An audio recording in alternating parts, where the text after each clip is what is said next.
But the story last night, a little bit of Kyler Murray. But the real story was Daniel Jones. Yeah.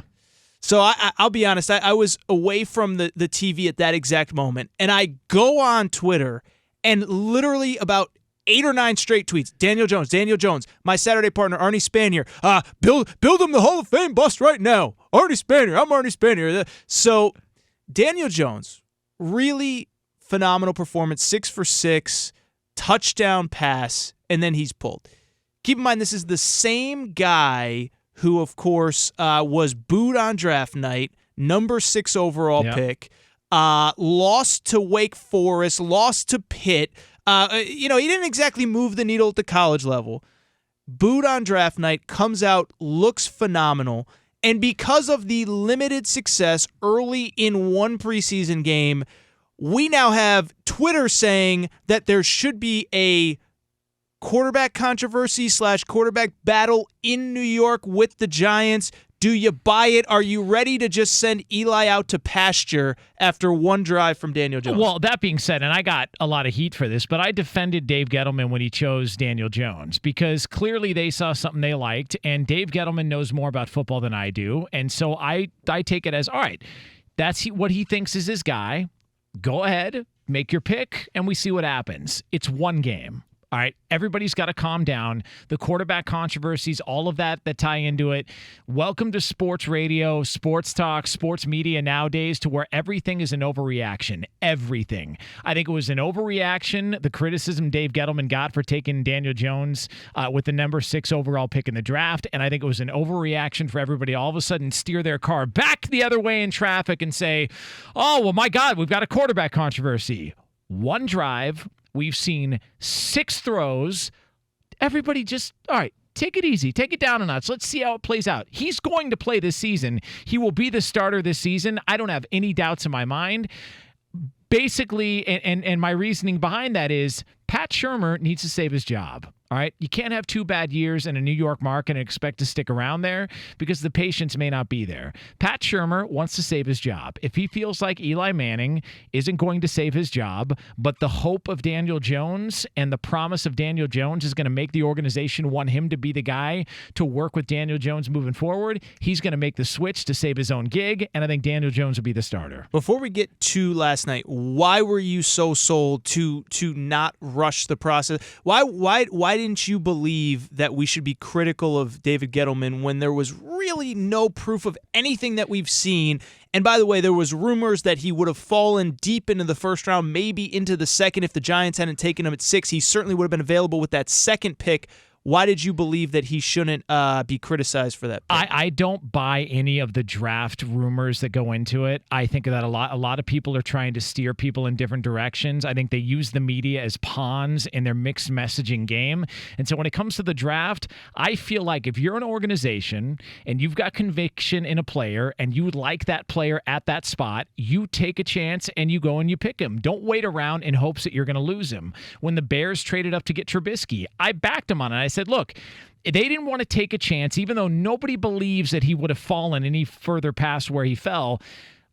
Don't take the chance you're going to lose out on him. Go ahead and make the move and take your quarterback. I think that they liked what they saw. There was a familiarity. Bucky Brooks talked about it with David Cutcliffe and that situation and the Mannings as well, too. And I think they felt like he was the best fit for that system and that quarterback. I think Pat Shurmur knows what he's doing. I think Dave Gettleman, despite what people say, knows more than people let on to believe. And I'm willing to trust those guys who have been around the game longer than I have to make the right decision. If he bombs, then he bombs and everybody else was right. I don't want to jump on a guy until I actually see some proof that he sucks.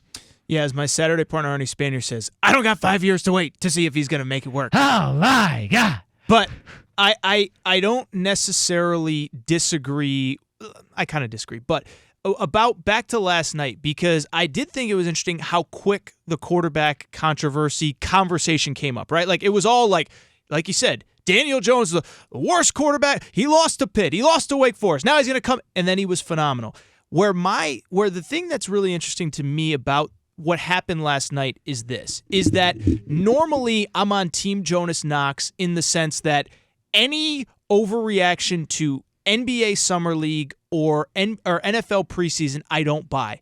I don't buy the guy that goes for 31 points in his summer league debut and say, give him Rookie of the Year. Oh, right? you don't? Go. That's the move, though. Yeah. That's a hot take society. Come on.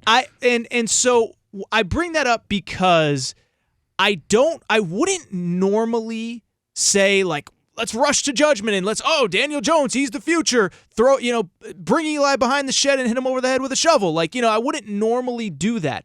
But isn't some of the quarterback controversy conversation that has started on Eli? Because normally, again, if it was just me watching a guy in the preseason, a rookie, go 6 for 6, throw for a touchdown pass on his opening drive, I would say, all right, slow your roll. But I do think part of this is on Eli. There is a reason that the Giants were drafting 6 overall. There is a reason, by the way, people forget this, that Ben McAdoo benched him 2 years ago.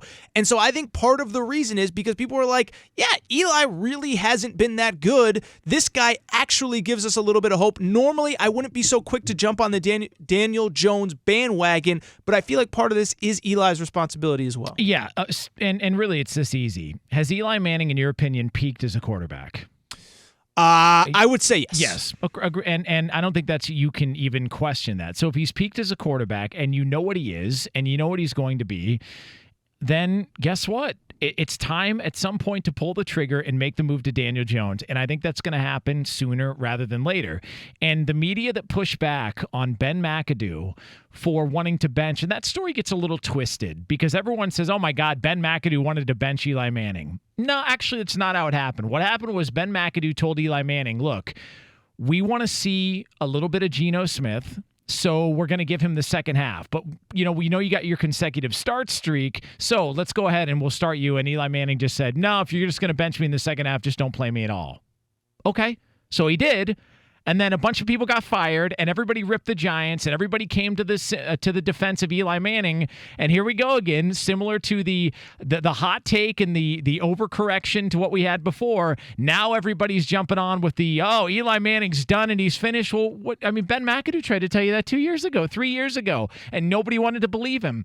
So Eli Manning and his performance is yes, absolutely the reason why there's an issue here. And I also think Pat Shurmur and also Dave Gettleman know that in that market, with that franchise, with some of the scrutiny that comes along with it, if they have another crummy season with not a lot of hope on the for next year or the year afterwards, that those guys are in trouble and are going to lose their jobs. And at some point, I think they're probably going to hand the keys over to Daniel Jones, and that's going to be the start of a brand new quarterback era in New York.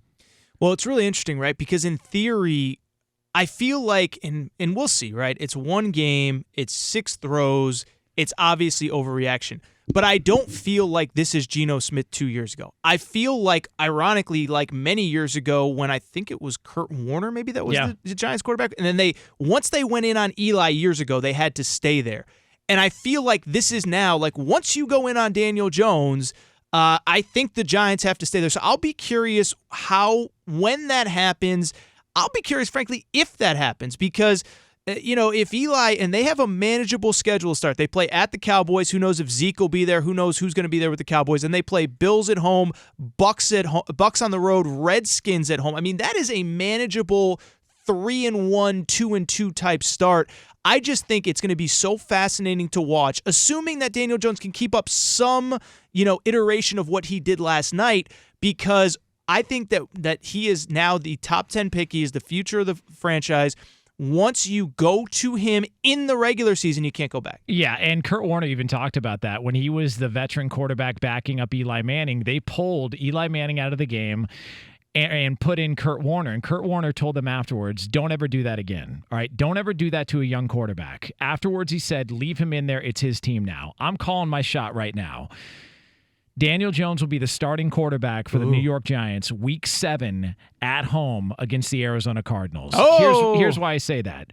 The week before is a Thursday night game at New England. They're going to get pistol whipped in Foxborough by the New England Patriots. Then you're going to get not only a full week, but an extra couple of days to get him prepared for an Arizona team completely on the rebuild. And we're going to see Kyler Murray versus Daniel Jones face off Sunday, October 20th. That is a 1 Eastern time kickoff right here on Fox. Wow. See that? What a plug.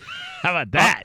All I know, That was excellent. I lost you somewhere around pistol whipped, but I do think I just think it's going to be fascinating to watch. And you talk about we spent so much time talking about Kyler Murray throughout the offseason, Dwayne Haskins, who did not look that good last night. I think we all kind of just defaulted to like, yeah, we're probably not going to see Daniel Jones, and if we do, like, it'll be late, and I know Eli's not good, but whatever. I think it's going to be fascinating to watch this one unfold as the season goes on.